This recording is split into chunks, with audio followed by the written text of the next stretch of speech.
প্রাথমিক শিক্ষক পদে ৬,৫৩১ জনের নিয়োগ বাতিলের রায় আপিলে স্থগিত। নারায়ণগঞ্জের সিদ্ধিরগঞ্জে গ্যাস লাইনের লিকেজ থেকে বিস্ফোরণ, নারী শিশুসহ ৮ জন দগ্ধ। রমজান কেন্দ্র করে সক্রিয় বাজার সিন্ডিকেট, বেগুন, শসা, লেবু ও কাঁচামরিচের দাম ঊর্ধ্বমুখী।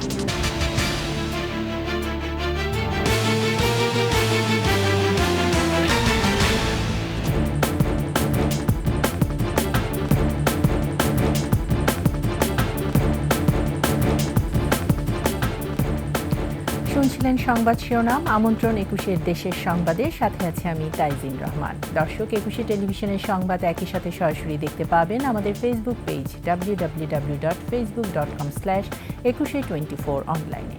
এছাড়া সাবস্ক্রাইব করতে পারেন www.youtube.com/@21etv চ্যানেলে। সরকারি প্রাথমিক বিদ্যালয়ের শিক্ষক পদে তৃতীয় ধাপে নিয়োগ পাওয়া ৬,৫৩১ জনের চূড়ান্ত ফলাফল বাতিল ঘোষণা করে দেয়া হাইকোর্টের রায় ১ মাসের জন্য স্থগিত করেছেন আপিল বিভাগ। সেই সাথে এই রায়ের বিরুদ্ধে আপিল করার অনুমতি দেওয়া হয়েছে। এদিন আদালত প্রশ্ন তোলেন, হাইকোর্টে শিক্ষকদের রায়ের দিন দরজায় আঘাতকারীদের চিহ্নিত করা প্রয়োজন। শাকেরা আরজুর রিপোর্ট। গত ৬ ফেব্রুয়ারি তৃতীয় ধাপে ঢাকা ও চট্টগ্রামের প্রাথমিক বিদ্যালয়ের সরকারি শিক্ষক পদের ৬,৫৩১ জনের নিয়োগ বাতিল করে রায় দেন উচ্চ আদালত।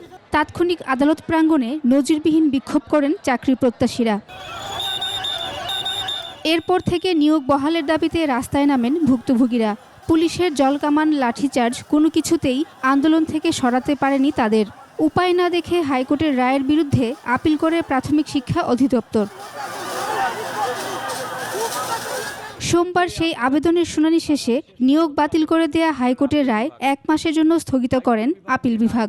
তবে ওই দিন কারা আদালতের দরজায় লাথি মেরেছে তাদের চিহ্নিত করা দরকার বলে মন্তব্য করেন আদালত। প্রাথমিকভাবে আদালত আমাদের এই বক্তব্যটি গ্রহণ করে লিভ গ্রান্ট করেছেন। অর্থাৎ এর ফলে এই ৬,৫৩১ জন শিক্ষক যারা চূড়ান্তভাবে নির্বাচিত হয়েছিলেন এবং যারা যোগদানের অপেক্ষায় ছিলেন, তাদের যোগদানের ক্ষেত্রে আর কোনো আইনগত বাধা রইল না। মাননীয় বিচারপতি যে উষ্মা প্রকাশ করেছেন, আমরা বলেছি সে ব্যাপারে আমরা সজাগ আছি। যারা আমাদের এই ধরনের কোনো ধরনের অপ্রীতিকর ঘটনা ঘটিয়েছেন, নিশ্চয়ই সে বিষয়ে আমার মনে হয় সুপ্রিম কোর্ট প্রশাসন আছে। হাইকোর্টের রায় স্থগিত হওয়ায় আনন্দিত শিক্ষকরা। আমরাই আগামী ভবিষ্যতে আমরা যে জাতি গড়ার কারিগর সেটা স্পষ্টভাবে প্রমাণ করে আপনাদেরকে দেখাবো ইনশাআল্লাহ। যে রায় আমরা সন্তুষ্ট এবং আমরা বিচার বিভাগকে এবং পুরো বিচার বিভাগের যারা কলাকুশলী ছিল তাদের প্রতি কৃতজ্ঞ। এই বিজয় আসলে ৬,৫৩১ জন শুধু শিক্ষকই না, ৬,৫৩১ জনের যে পরিবার সবারই বিজয়। চলতি বছরের জুলাইয়ে সরকারি চাকরিতে কোটা পদ্ধতি বাতিল করে রায় দেন সর্বোচ্চ আদালত।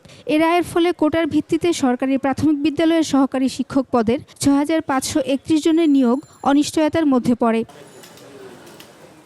শাকেরা আরজু, ২১ টেলিভিশন, ঢাকা। নারায়ণগঞ্জের সিদ্ধিরগঞ্জে গ্যাসের লিকেজ থেকে বিস্ফোরণের ঘটনা ঘটেছে। এতে শিশুসহ দগ্ধ হয়েছে ৮ জন। সিদ্ধিরগঞ্জের ধনকুন্ডায় একটি টিন শেড বাড়িতে এই বিস্ফোরণ ঘটে। এলাকাবাসী জানান, দগ্ধ ৮ জনকে জাতীয় বার্ন ইনস্টিটিউটে ভর্তি করা হয়েছে। চিকিৎসকরা জানান, তারা সবাই জরুরি বিভাগে চিকিৎসাধীন আছেন। তবে বিস্ফোরণে দগ্ধদের কত শতাংশ দগ্ধ হয়েছে তা এখনও জানা যায়নি। অনেকের অবস্থাই আশঙ্কাজনক। এদিকে ফায়ার সার্ভিস জানায়, লাইনের লিকেজ থেকে রুমে গ্যাস জমে থাকার কারণে মশার কয়েল বা বিদ্যুতের সংস্পর্শে এই বিস্ফোরণ ঘটতে পারে। দীর্ঘদিন এটা লিকেজ আছে এবং আজকের যে ঘটনা ঘটছে, এই গ্যাস লিকেজ হয়ে পুরো রুমের ভিতরে গ্যাস চেম্বার হয়েছিল। কোনোভাবে আগুনের কোনো মশার কয়েল বা এখন রোজার সময় সেউরি পাক করা বা যে কোনো একটা হতে পারে, বা বিদ্যুতের সুইচ অফ অন করতে গেছে, যে কোনো কারণেই আগুনের স্পার্ক যখনই পাইছে, পাওয়ার সাথে সাথে এটা বিস্ফোরণ ঘটছে।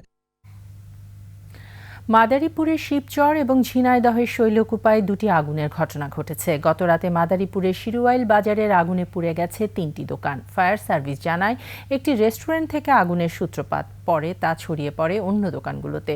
স্থানীয়দের সহায়তায় প্রায় ১ ঘন্টা চেষ্টায় আগুন নিয়ন্ত্রণে আনে ফায়ার সার্ভিস। এদিকে ঝিনাইদহের শৈলকুপায় আগুনে পুড়ে গেছে দুটি ব্যবসা প্রতিষ্ঠান ও ইউনিয়ন বিএনপির কার্যালয়। গতরাতে উপজেলার কাজীপাড়া বাজারে এই আগুনের ঘটনা ঘটে। আগুনে অর্ধ কোটি টাকার মালামাল পুড়েছে বলে জানিয়েছেন ব্যবসায়ীরা।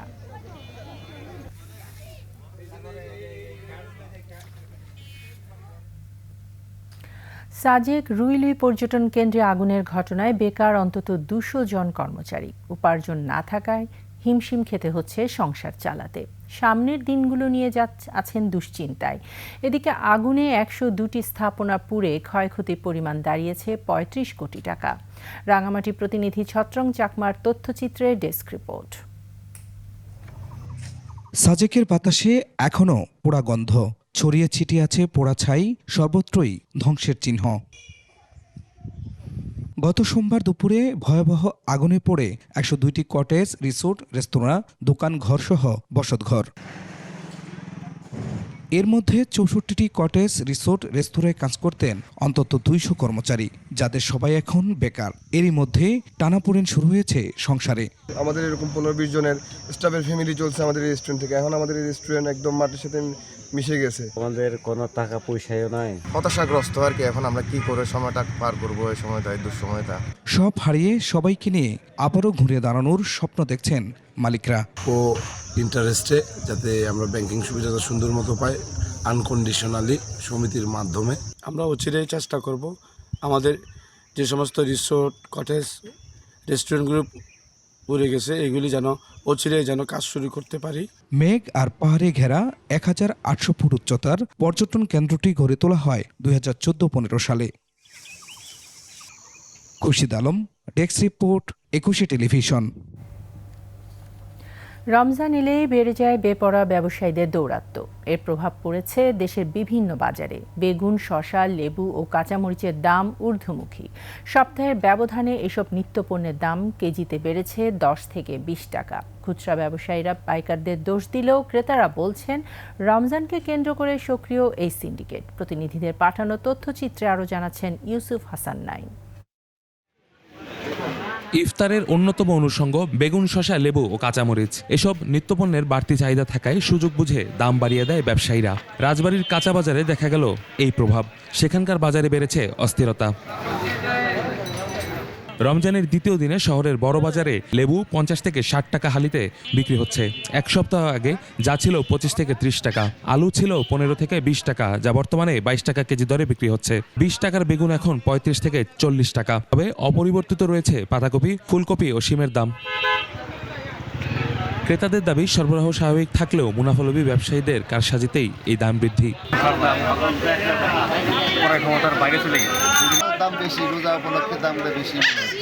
তবে ব্যবসায়ীরা বলছেন আড়তদারদের কাছ থেকে বেশি দামে পণ্য এনে বাধ্য হয়ে বেশি দামে বিক্রি করছেন তারা। লেবু কিনছি হলো 45 টাকা, 50 টাকা। আলু 22 টাকা কেজি, 22 টাকা। দ্রব্যমূল্য নিয়ন্ত্রণে বাজার মনিটরিং কার্যক্রম চলছে রাজবাড়ীতে। অহেতুক বিক্রয় মূল্য বৃদ্ধি না করার পাশাপাশি আইনানুগ ব্যবস্থা গ্রহণে ব্যবসায়ীদের সতর্ক করছেন মোবাইল কোর্ট। এদিকে সবজি চাষের জন্য বিখ্যাত বিভাগীয় নগরী রংপুরে রমজানের শুরুতেই সব ধরনের সবজির দাম অস্বাভাবিক বেড়েছে। গরুর মাংস কেজি প্রতি 100 টাকা বেড়েছে। সেই সাথে বেড়েছে সব ধরনের মাছের দাম। বোতলজাত সয়াবিন তেল পাওয়া যাচ্ছে না, ফলে সাধারণ মানুষ দিশেহারা হয়ে পড়েছেন। আমরা তো তেল পাচ্ছি না বাজারে কোনো তেলই নাই। আবার তেলের দাম বেশি, যেখানে আছে সেখানে দাম বেশি চাচ্ছে। আবার আমাদের ক্রয় ক্ষমতার বাইরে চলে গেছে সব জিনিস। আমাদের যে ইনকাম তার থেকে বেশি খরচ হইতেছে। আমরা এগুলো কমানোর জন্য আমরা সরকার যেন উদ্যোগ নেয়, এইটাই আমরা কামনা করি। নড়াইলে সদর আর্মি ক্যাম্প ও সদর উপজেলা পরিষদের উদ্যোগে শহরের রূপগঞ্জ বাজারে মনিটরিং ও ভেজাল বিরোধী অভিযান চালানো হয়। অভিযানে 3 ব্যবসায়ীকে 6500 টাকা জরিমানা করা হয়েছে। বাজার মনিটরিং আমাদের একেবারেই নিয়মিত একটা কাজ। তারপরে যেহেতু মাহে রমজান শুরু হলো আজকে থেকে, আমরা বের হয়েছি। আমার এসিল্যান্ড সাথে আছে, কৃষি বিপণন কর্মকর্তা আছে, আর্মির সহযোগিতায় আমরা বাজার মনিটরিং করছি এবং এটা নিয়মিত কাজের অংশ হিসেবেই করছি। এছাড়া চুয়াডাঙ্গায় রমজান উপলক্ষে সুলভ মূল্যে গরুর মাংস, মুরগি ও ডিম বিক্রি কার্যক্রম শুরু হয়েছে। প্রাণী সম্পদ অধিদপ্তরের আয়োজনে কোটমোড় এলাকায় এই কার্যক্রমের উদ্বোধন করেন জেলা প্রশাসক জহিরুল ইসলাম। 22 রমজান পর্যন্ত এই কার্যক্রম চলবে। ইউসুফ হাসান নাইম, 21 টেলিভিশন। চট্টগ্রামে ভোজ্য তেলের সংকট নিরসন এবং রমজানে দ্রব্যমূল্য সহনীয় রাখতে মাঠে নেমেছে জেলা প্রশাসন ও সিটি কর্পোরেশন। দুপুরে পাইকারি বাজার নিয়ন্ত্রণের জন্য জেলা প্রশাসক ফরিদা খানম ও city mayor doctor Shahadat Hossain খাতুনগঞ্জে অভিযান পরিচালনা করেন।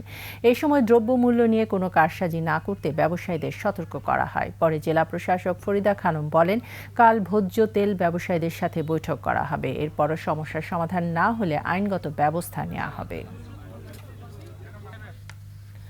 সাতক্ষীরায় রমজান উপলক্ষে সুলভ মূল্যে গরুর মাংস বিক্রি করছে জেলা প্রাণী সম্পদ অধিদপ্তর। 100 টাকায়ও মিলছে মাংস। 1 মার্চ থেকে শুরু হওয়া এই কার্যক্রম চলবে পুরো রমজান জুড়ে। সামর্থ্য অনুযায়ী গরুর মাংস কিনতে পেরে খুশি সাধারণ মানুষ। সাতক্ষীরা প্রতিনিধি GM মইনুল ইসলাম মিনির তথ্য ছবিতে ডেস্ক রিপোর্ট। সাতক্ষীরা শহরের সঙ্গীতা মোড়ে এ মাংসের দোকানে সকাল থেকেই ভিড় করেন ক্রেতারা। এখানকার সবচেয়ে বড় আকর্ষণ হলো মাত্র 100 টাকায়ও মাংস কেনা যায়। যে কেউ তার সামর্থ্য অনুযায়ী মাংস কিনতে পারবেন। রমজান মাস এলেই দ্রব্যমূল্যের ঊর্ধ্বগতিতে হিমশিম খায় মধ্যবিত্ত ও নিম্ন আয়ের মানুষ। তাই এবার ভিন্ন উদ্যোগ নিয়েছে প্রাণী সম্পদ অধিদপ্তর। 650 টাকা কেজিতে বিক্রি হচ্ছে গরুর মাংস। ক্রেতারা বলছেন, বাজারে মাংসের দাম বেশি, এখানে 100 টাকায়ও মাংস কেনা যায়, যা তাদের মতো মানুষের জন্য অনেক আনন্দের। দৈনিক 2-3টা গরু জবা করি, 100-150 যে যেমন আসতেছে তাকে সেইভাবে গোশত দেওয়া হচ্ছে। যদি কোনো ব্যক্তি 100 টাকার গোশ নিতে চায় গরুর গোশ, তাহলে সেটা সে ওনারা তার কাছে গোশ বিক্রি করতেছে। এ ধরনের বাজার অন্যান্য এলাকায়ও চালু করা হলে রমজানে উপকৃত হবেন নিম্ন আয়ের মানুষ। যদি বাজার মূল্য বৃদ্ধি পায় সেক্ষেত্রে মাংসের দাম সমন্বয় করা, মাংস বা দুধ ডিমের দাম সমন্বয় করা হবে, শেষ রোজা পর্যন্ত থাকবে আর কি। এমন উদ্যোগে বাজার নিয়ন্ত্রণের পাশাপাশি সিন্ডিকেট ভেঙে দেওয়া সম্ভব বলে মনে করছেন সাধারণ ক্রেতারা। মশলা বাজার সহ সবকিছু থেকে সিন্ডিকেট মুক্ত থাকতে গেলে আমাদের অস্থায়ীভাবে রমজানের সময় সরকার এরকম বড় পদক্ষেপ নেওয়া উচিত। Masuma Lisa, desk report, 21 television. নিচ্ছি সংবাদ বিরতির পর যা থাকছে। টাঙ্গাইলে শিক্ষা সফরে বাসে ডাকাতির ঘটনায় গ্রেফতার আরও 2 ব্যবহৃত পিকআপ জব্দ।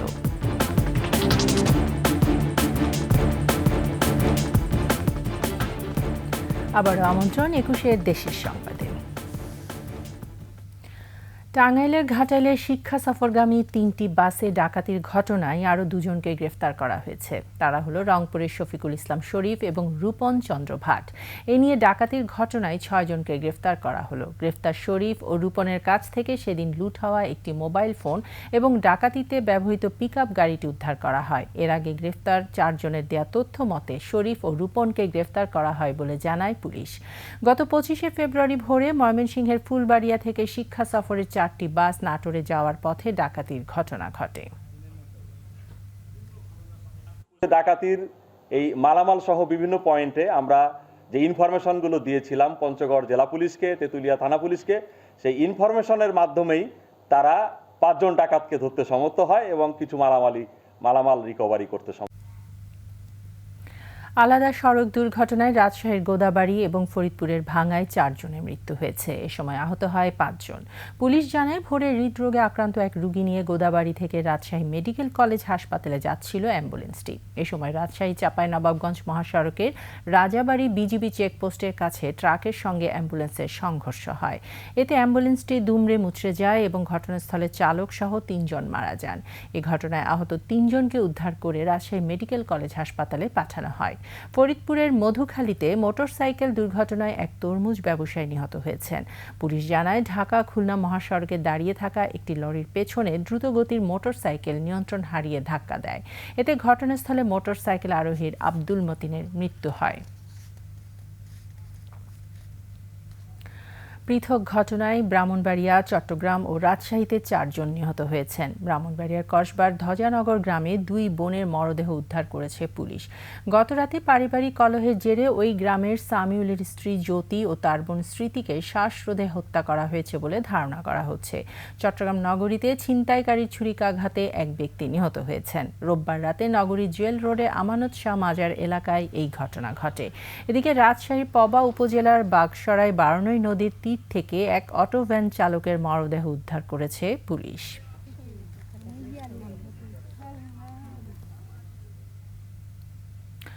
খুলনা শেখ হাসিনা মেডিকেল বিশ্ববিদ্যালয়ের ভিসি অধ্যাপক ডাক্তার মাহবুবুর রহমানের অনিয়ম দুর্নীতির প্রতিবাদে মানববন্ধন করেছেন স্থানীয়রা। দুপুরে নিরালা মোড়ে মানববন্ধন থেকে অবিলম্বে ভিসির পদত্যাগ ও অবৈধ সকল নিয়োগ বাতিলের দাবি জানান বক্তারা। বলেন, একাডেমিক কিংবা চিকিৎসা কার্যক্রম এখনো শুরু হয়নি। এর আগেই প্রতিষ্ঠানটিতে নিজস্ব লোক নিয়োগ দিতে ক্ষমতাচ্যুত আওয়ামী লীগ আমলের প্রভাবশালীদের সম্পৃক্ততায় গড়ে উঠেছে শক্তিশালী চক্র। বিশ্ববিদ্যালয়ের বিভিন্ন পদে এই চক্রের প্রভাবে নিয়োগ পান তাদের আত্মীয় স্বজন ও পছন্দের মানুষ।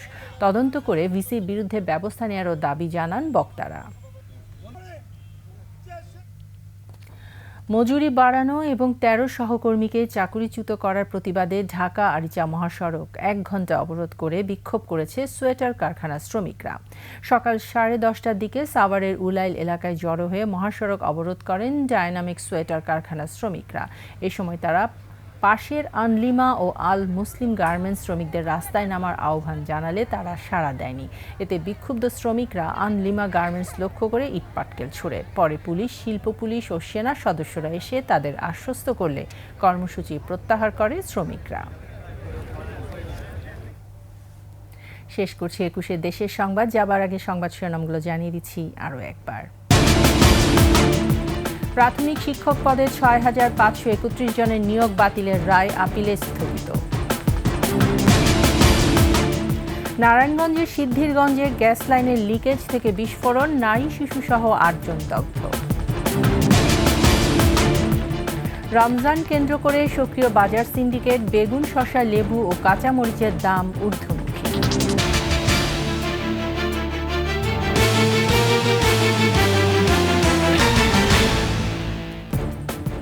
সর্বশেষ সংবাদ জানতে ডায়াল করুন 2021 নম্বরে আর ভিজিট করুন 21-tv.com এই ওয়েবসাইটে। ফেসবুকে ভিজিট করতে পারেন www.facebook.com/2124 অনলাইন।